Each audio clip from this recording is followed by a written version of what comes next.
பத்திரமாக குடும்பத்திற்காக சேமிப்பதிலும் செலவழிப்பதிலும் தான் ஒரு குடும்பம் வெற்றிகரமான குடும்பமாக மாறும். தயவு செய்து நீங்க சம்பாதிக்கிற காசு, அது ஆண் சம்பாதிச்சாலும் சரி, பெண் சம்பாதிச்சாலும் சரி, சம்பாதிக்கிற காசை 4 விதமா நல்ல விதமா பயன்படுற மாதிரி சொல்லி கொடுங்க. ஒண்ணு சொல்றேன், அற்புதமா அண்ணல் அம்பேத்கருடைய படத்தை போட்டிருக்கீங்க. 1947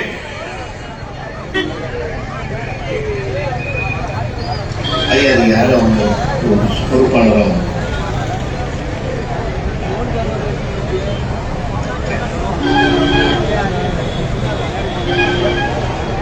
நீங்க சாதாரண இல்லைங்க. பாரதியாரை பத்தி சொல்லும் போது எல்லாரும் வியந்து கைதட்டீங்க. சாதாரண எளிய நிலை மனிதனுக்கு கூட பூநூலை அணிவித்து அவனும் வாழ்க்கையில் உயர்ந்த நிலை மனிதன் தான் என்பதை இந்த சமூகத்திற்கு எடுத்து சொன்னவர் பாரதி. ஒரு கைதட்டு கொடுங்க. பாண்டிச்சேரியில கனகலிங்கத்திற்கு பூநூலை அணிவித்து புரட்சி செய்தவன் பாரதி. என்ன அழகா பாட்டு கொடுத்தாரு தெரியுங்களா? நம்ம வாழ்க்கையில ஒரு படத்துல பாட்டு கொடுத்தாரு.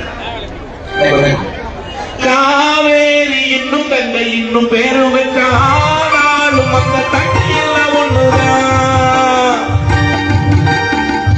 ஆளாளுக்கு ஜாதி சொல்லி வச்சா